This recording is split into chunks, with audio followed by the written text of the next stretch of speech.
Olá, voltamos com o programa Notícia de Frente. Vamos para mais uma participação especial com o repórter Antônio Carlos Silva, ao vivo conosco, falando sobre aquele projeto polêmico da caça que o deputado Gilberto Catani tentava aprovar, mas as discussões ainda estavam na fase inicial, passou para uma comissão e agora tem um novo desfecho em relação a esse projeto. Antônio, traz para a gente então, afinal de contas, o projeto continua tramitando na Assembleia ou no momento vai ter uma suspensão? Conta pra gente.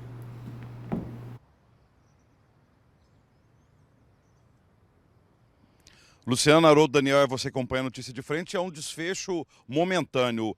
O pedido para retirada do projeto da pauta de votação é do autor da proposta, o deputado estadual Gilberto Catani, do PL, explica que a retirada do projeto é momentânea. Deve retomar após a campanha eleitoral. Para o parlamentar, a proposta deve ser debatida com seriedade e não com cunho eleitoral. Ele pretende, inclusive, realizar audiências públicas para debater o projeto de lei. Conforme a proposta, a caça de animais pode ocorrer em áreas públicas ou privadas, mas só de animais que estiverem ameaçando o desequilíbrio ambiental e somente de animais definidos pela SEMA, a Secretaria de Estado de Meio Ambiente. Se o projeto não tivesse sido retirado de tramitação, ele iria receber parecer contrário da Comissão de Meio Ambiente da Casa. Luciana, Haroldo, Daniel, é você que acompanha a Notícia de Frente. Uma ótima quinta-feira. Que assim seja uma ótima quinta-feira para todos nós, Antônio. Bom, então vamos aguardar depois, né, o andamento desse projeto. Não tem por que tocar nesse assunto nesse momento, já que realmente até o próprio autor pediu uma pausa, né, professor? Não tem por que, né? Não, depois a gente vai falar muito, trazemos aqui especialistas, também. porque audiências públicas vão ter que acontecer diante, né, desse projeto que realmente causa aí um certo pavor, eu diria. Agora, gente, olha só, no bloco anterior eu comecei lendo as mensagens aqui, nem deu tempo de terminar. Nesse momento aqui, então, eu vou trazer novas mensagens, porque daqui a pouquinho a gente vai entrar num assunto bem caloroso e você vai querer participar, porque nós temos novos indicadores das pesquisas eleitorais. Então, na tela aparecendo para você mais mensagens, então, em relação a todos os outros temas que nós destacamos aqui, principalmente na temática fake news. Vamos lá então. Bom dia. Muitas vezes a notícia é tão ridiculamente absurda que basta um pouco de bom senso para ver que é mentira. Nem é preciso checar. É a Leila Calvo já pegando aí o feeling, né? Porque realmente é a matriz de uma desinformação. Bom dia, bancada. Parece que boa parte da população está propensa a aceitar as fake news como um fato verdadeiro. Basta ver a facilidade com que leem e compartilham essas informações falsas, como se verdadeiras fossem, sem ter o trabalho de pesquisar. Já li essa mensagem que era do Salustiano. Vamos lá, outra. Bom dia, bancada. Os bolsonaristas estão preocupados agora? Eles sim são os reis da fake news. Será que isso aqui é uma fake news ou não? Pois é, não sabemos, né? A gente precisa descobrir realmente quem são todos os produtores das fake news. Bancada, vamos dar nomes. Fake news é coisa de bolsonarista, sempre foi. Carlos Bolsonaro é o líder disso aí. Tenha coragem, professor Haroldo, em dizer isso. Será que todos os lados propagam fake news? Estamos falando aqui, né, dos bolsonaristas. Não sei se são apenas poucos ou se são muitos, professor, aqueles que realmente produzem fake news. Tem muitos gabinetes por aí, a gente vai ter que deixar isso para a Justiça Eleitoral, que deveria sim dar uma resposta para a população brasileira. Bom dia, não consigo entender o que leva uma pessoa a deixar de acompanhar um jornalismo sério como a Gazeta para divulgar mentiras. É isso aí, Valdir, gostei, hein? Quem divulga informações sem análise é muito burro. Já colocou o burro aí no meio. Mas tem muitos inocentes também que ficam preocupados, viu? Tem as pessoas mais idosas que têm dificuldades ainda com esse mundo virtual. Tem os jovens que ainda não têm aquela maturidade para realmente passar naquele momento na cabeça dele que se trata de uma desinformação. Bom dia, com certeza, esse foi feito pelos eleitores do Lula. Olha a data do título, olha o tipo do papel, só eleitores dele para fazer isso, eleitores. Tá vendo? Olha só, boa essa mensagem porque nós recebemos umas outras aqui dizendo que foi o comitê do Bolsonaro. Põe os dois juntos para ver se eles foi entendem. o Lula. E aí, foi quem? Foram os dois? Foi um Faz a só? guerra. São várias fakes, né? Vamos lá. Olá, bom dia. Com alegria, fé, saúde, sabedoria e paz, amor, esperança, união. É o presbítero Valteir Silva de Várzea Grande. Um abraço a todos. Opa, querido, obrigada, viu? Bancada, fila do ossinho, tem sim a responsabilidade do senhor Mauro Mendes, é um cara insensível com as causas sociais, Estado rico e o povo pobre. Esse professor Haroldo está equivocado completamente, ou sei lá qual a intenção, é isso, Tiago? Professor, você ocupou aqui a prefeitura, mas olha, Tiago, eu concordo com o professor Haroldo também, viu, nesse quesito. Cuiabá tem muita responsabilidade com o social aqui. É uma questão de responsabilidade. É, responsabilidade. Né? Todos os entes têm a sua responsabilidade, mas Exatamente. Nesse caso está se dizendo o seguinte, olha, então, quem é o mais culpado? Se tiver que procurar quem é o mais culpado... Se a prefeitura é responsável eu vou pela lembrar questão do vírus. social, né? Entendeu? É a prefeitura, né? Nós precisamos ser claro com isso. Claro que todos nós somos mato-grossenses, pertencemos ao estado de Mato Grosso como um todo. Mas essa responsabilidade social é da prefeitura, não necessariamente do governo do estado, né? Pode imputar ao governo outros problemas, né? Como eu já havia dito aqui, de famílias em extrema vulnerabilidade e pobreza, né? Um estado eminentemente rico e muito rico. Isso sim é um problema de governo. Ok, professor, o senhor ganhou o seu direito de resposta. Vamos para mais mensagens. Bom dia. Por que tudo o que é dito sobre Lula é taxado como fake news? E, de fato, sobre Bolsonaro é dito com verdade. Pois é, acredito nesse golpe aí do QR Code. ET Mas é existe sujo alguma... e o sistema também. É o Aildo do São Mateus aqui de Cuiabá. Não é assim, tem verdades dos dois lados. Eu lembrei agora também, Luciana, da questão da pandemia, que muitas vezes havia conteúdos que já eram desmentidos e as pessoas se esforçavam para acreditar no conteúdo falso. Exatamente. Muito. Você desmente, a pessoa fala, não, mas eu acredito, eu acredito que... naquilo ali, você que está mentindo para mim, né? É assim, acontece. Mais mensagens aqui, bom dia, bancada. A notícia de verdade. Ai, gostei desse slogan, hein?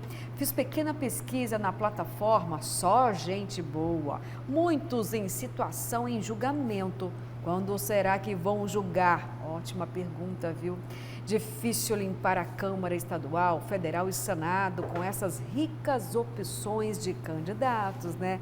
É o Jorge da Morada do Ouro. Ô, Jorge, não vamos conseguir te responder, viu, a data. Gostaríamos muito. Vamos esperar até o dia 12 de setembro. Tem essa data aí que está no calendário. No limite aí.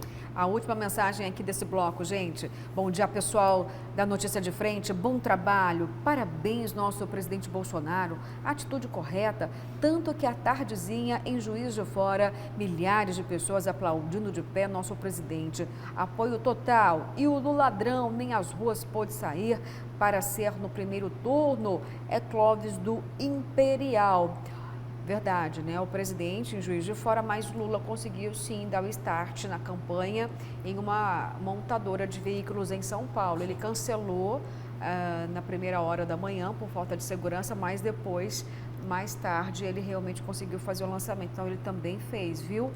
Bom, vamos lá então, a última aqui. Bom dia, eu falei que era a última outra, né? Vou encerrar com essa. Bom dia, bancada. Sobre o plágio de acusação, uma vergonha essa Márcia Pinheiro não ter novidade para seu plano de governo. Está enchendo linguiça, sabendo que vai perder, inclusive os votos dela não passa da ponte do Rio Cochipó. Isso aqui em relação ao plágio, então, de 23 itens, né, do plano de governo do governador Mauro Mendes. Olha, continue mandando mensagens aqui para a gente, vamos abrir ainda mais tempo para esse momento de interatividade, porque agora nós precisamos falar sobre a pesquisa mais recente que trouxe aí alguns percentuais. É a pesquisa Genial Quest para as eleições presidenciais de 2022. A pesquisa foi divulgada nesta última quarta-feira e traz o ex-presidente Lula à frente com 45% das intenções de voto no primeiro turno, seguido pelo presidente Jair Bolsonaro com 33%. O primeiro turno das eleições está marcado, gente, para 2 de outubro, viu? Bom, na sequência nós temos aí Ciro Gomes, do PDT, com 6%, Simone Tebet, do MDB, com 3%. Outros 6 candidatos, incluídos na pesquisa, não pontuaram. São Felipe Dávila, do Novo, José Maria Emael, Leonardo Péricles, Sofia Manzando, a Soraya Tronic e Vera Lúcia. Gente, olha só, os indicadores trazem aí alguns elementos que a gente pode considerar, tá? Mas antes vamos só lembrar ali que ainda existe uma quantidade expressiva daqueles que dizem que não vão votar ou que vão ainda decidir o voto, na casa dos 6%, percentuais então elevados, tá?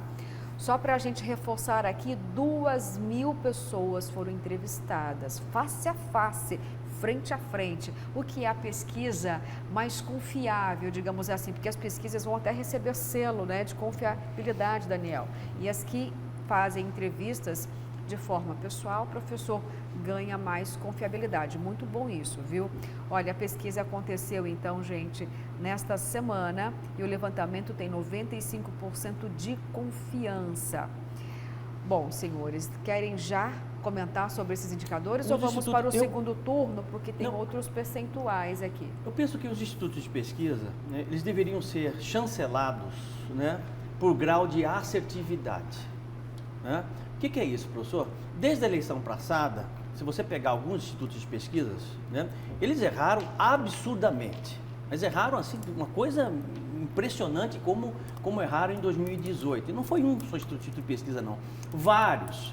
E tem um detalhe importante, que o Instituto de Pesquisa, a pesquisa eleitoral, ela influencia diretamente o voto das pessoas. Né? Sabe-se lá qual a intenção desse Instituto de Pesquisa? Muitas vezes não é intencional, mas muitas vezes por questões políticas, passa a ser intencional mesmo essa questão, se defender mais um lado do que o outro, por questões econômicas. Né? As pessoas estão entendendo o que eu estou dizendo. Isso é grave em nosso país, porque isso se configura, sobretudo, fake news. Fake news. O cara constrói uma situação, um determinado cenário, uma determinada realidade para incutir na cabeça de uma determinada população a possibilidade de uma verdade que não é verdade. Não é a verdade dos fatos. Então, na medida que você tem os institutos de pesquisas chancelados por grau de assertividade, né, por verdade, por proximidade daquilo que realmente eles estão divulgando para a população, aí eu acho ótimo. Um exemplo, Datafolha publicou 5 pesquisas, errou 4, tem 1 estrela, tá? Gazeta Dados publicou 5 pesquisas, acertou 4, tem 4 estrelas. Ou seja, ele é mais confiável, o Gazeta Dados, do que o Datafolha, do que o IPEC, do que os outros institutos de pesquisa. O que não pode é o seguinte, é você ter institutos de pesquisas irresponsáveis, comprometidos com grandes conglomerados econômicos em nosso país, com interesses políticos escusos na maioria das vezes, divulgando pesquisas que não têm absolutamente nada a ver com a realidade dos fatos, apenas por interesse político. E é isso que eu digo claramente aqui das minhas ponderações com relação às pesquisas. Eu não sou absolutamente contra pesquisa, instituto de pesquisa nenhum. Eu tenho formação, curso de extensão em Ibope. Eu fiz o curso de extensão em Ibope, né, com Luiz Sérgio Montenegro, época que era estudante no Rio de Janeiro. Eu fiz curso, eu conheço, eu sei a metodologia, eu sei como é que faz e respeito os institutos de pesquisas sérios, que realmente têm compromisso com os dados, com os números, com os percentuais, né? As pessoas, inclusive, me perguntam assim, mas professor, as pessoas, você vê uma pesquisa dessa, como que pode retratar o interesse do Brasil todo, né? Entrevistando 2.000 pessoas? Falei, você não precisa comer o pacote de biscoito inteirinho para você saber se você gosta ou não, se eu comi um é suficiente. Isso é uma amostragem, é uma amostra, né? Então, eu defendo o estudo de pesquisa sério, comprometido, e acho que a Justiça Eleitoral poderia, né, começar a classificar os institutos por grau de assertividade, por grau de eficiência, porque aí eu acho que as pessoas ficariam até mais confortáveis, né, no sentido de acreditar ou não nos resultados de pesquisa. Daniel, o protagonismo feminino diante dos indicadores da pesquisa mostra que realmente tanto Lula quanto Bolsonaro estão preocupados com os números que as pesquisas levantam. Eu estou falando agora desse público feminino e também, gente, do público religioso.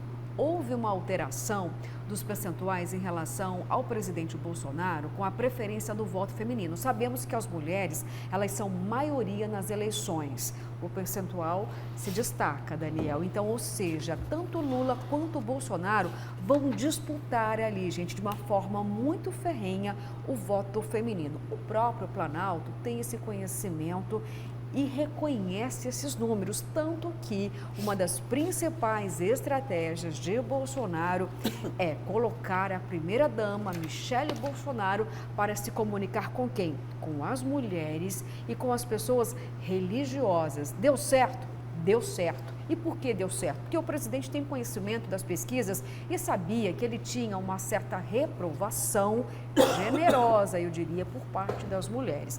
Mas já começou a mudar. De acordo com essa própria pesquisa, Daniel, as mulheres têm uma importância grande e a diferença hoje em 16 pontos percentuais já foi mais expressiva. Em março deste ano, Lula tinha 47% da preferência entre o público feminino. Agora, Bolsonaro já conseguiu conquistar o protagonismo feminino. Só que Lula ficou atrás disso? Não. Colocou Janja também para assumir essa disputa e conseguir recuperar esse público que ele começou a perder assim que a primeira-dama Michele Bolsonaro começou a jogar para si a responsabilidade de trazer o avivamento da fé para Bolsonaro. Nós temos aí Michele Bolsonaro viajando grande parte do país, se posicionando como uma pregadora da boa vontade, das boas novas. Está dando certo? Segundo a pesquisa, sim, está dando muito certo. Nós temos também aí Janja, que passou até mesmo a ter redes sociais. Janja agora partindo para a esposa do ex-presidente Lula.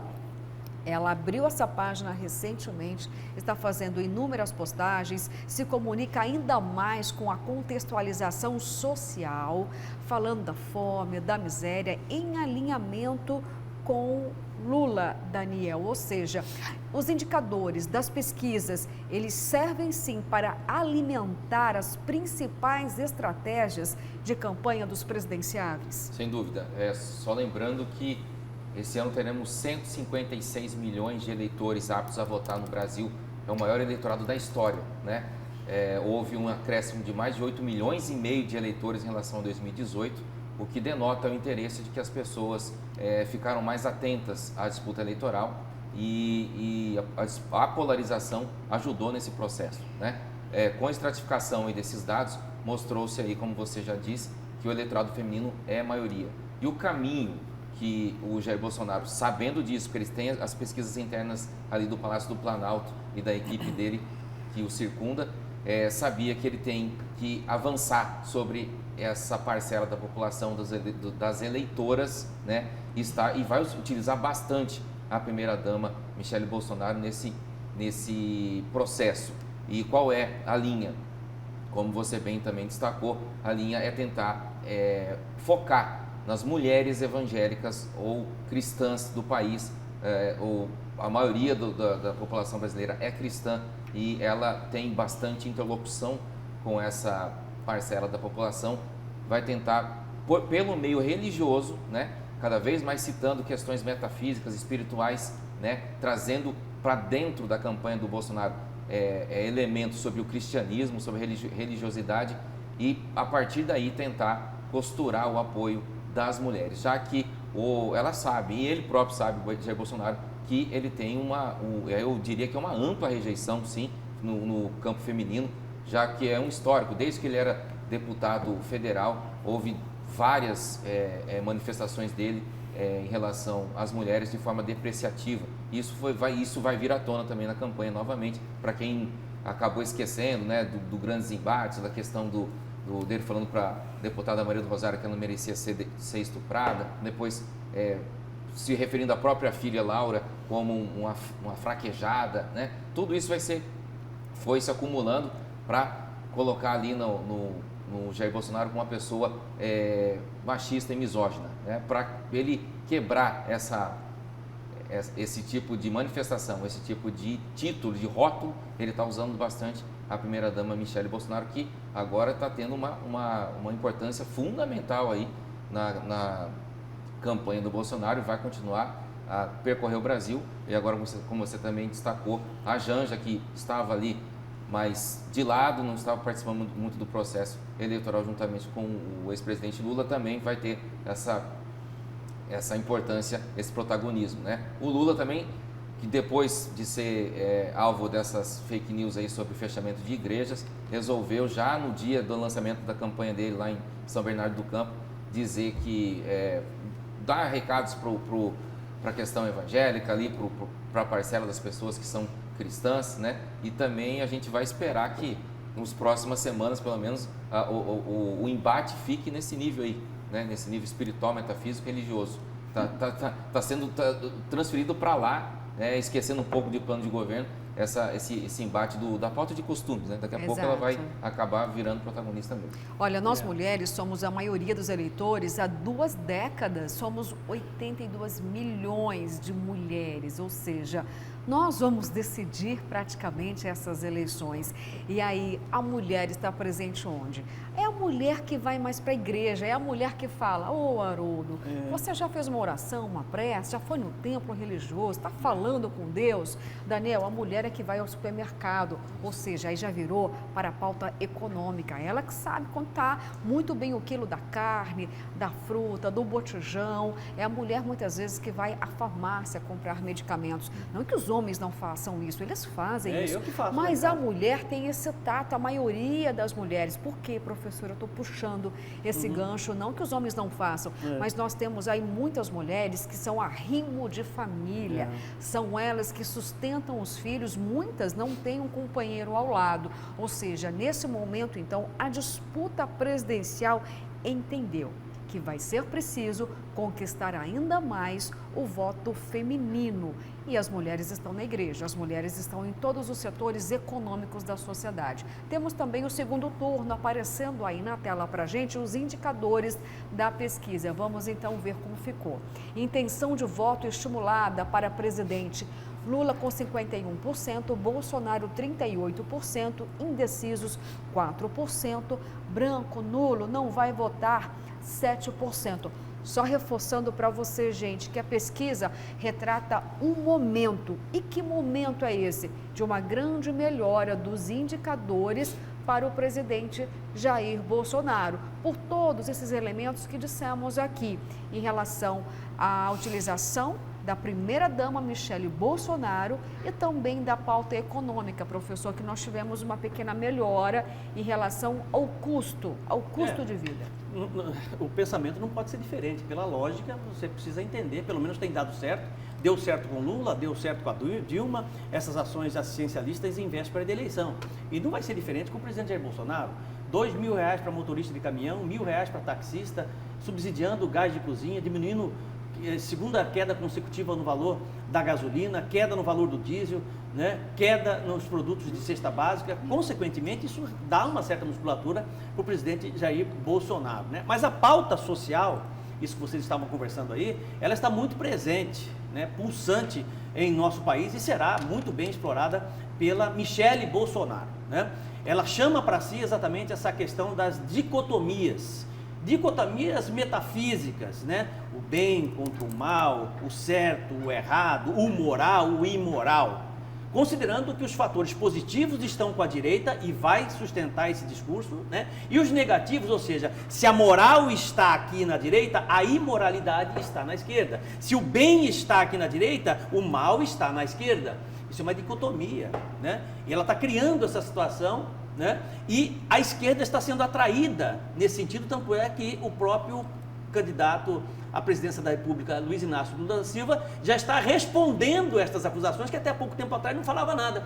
Estava, de certa forma, seguindo a linha da reconstrução do país. Lembram disso? Do mote da campanha da reconstrução? Pois é, ele, de certa forma, abandona em alguns momentos esse discurso para poder responder essa investida forte da Michele Bolsonaro junto aos cristãos evangélicos, né, as pessoas ligadas à religiosidade, né, à religião, para poder tentar minimizar essa situação, porque na medida em que você tem uma informação forte dessa, de que o Lula assumindo, né, as igrejas evangélicas serão fechadas, né? É óbvio que a Michela Bolsonaro vai explorar isso, apesar de... E isso foi de certa forma, colocado pelo Marcos Feliciano, né?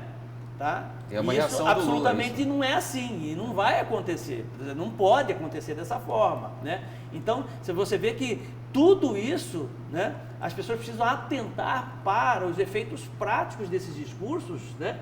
E realmente analisar a situação para separar aí o joio do trigo. Porque é um discurso muito, é uma estratégia muito intensa, né? Muito. Por exemplo, a Michelle Bolsonaro colocou a questão do, como você já disse, o plano do bem contra o mal, e o consagrado para o demônio, né? Então, aí o Lula, vendo tudo isso, está tentando reagir para não perder voto justamente nessa parcela. Porque já deu para entender que a disputa vai ser complicada e vai ser braba, né? Em relação a isso, dentro dos templos. Né? É porque esses conceitos ligados à dicotomia, que são conceitos de grande exploração filosófica, né? A gente estuda muito profundamente isso, são dificílimos.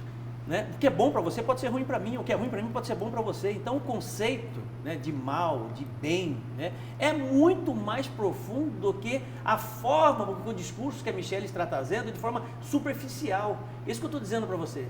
Né? E isso tem um impacto político muito grande. E, consequentemente, para a direita vai trazer muito resultado, como já vem trazendo, né? E vai desconstruir a esquerda fortemente. Eu acho que essa investida da direita politicamente é muito forte e acho difícil aí o Lula reverter essa situação com relação a esse tipo de discurso, né? Estrategicamente é muito funcional. Apesar de eu não concordar com isso, já deixei claro, né? Eu vejo que as mulheres, né, tanto o Janja quanto o Michele Bolsonaro, talvez se saiam melhores nesses discursos, nessas retóricas, do que Lula e Bolsonaro. Ambos, professor, acabam aí perdendo a medida. Eles escorregam, exatamente. Muito demais. Então, por isso que eu digo, de fato, a estratégia, pelo menos, é assertiva por parte dos dois. Bolsonaro saiu na frente, colocando aí Michele Bolsonaro para se comunicar, viu, gente? Mas, olha, eu preciso ir para intervalo. O tempo aqui estourou, são 7 horas e 16 minutos, voltamos em instantes.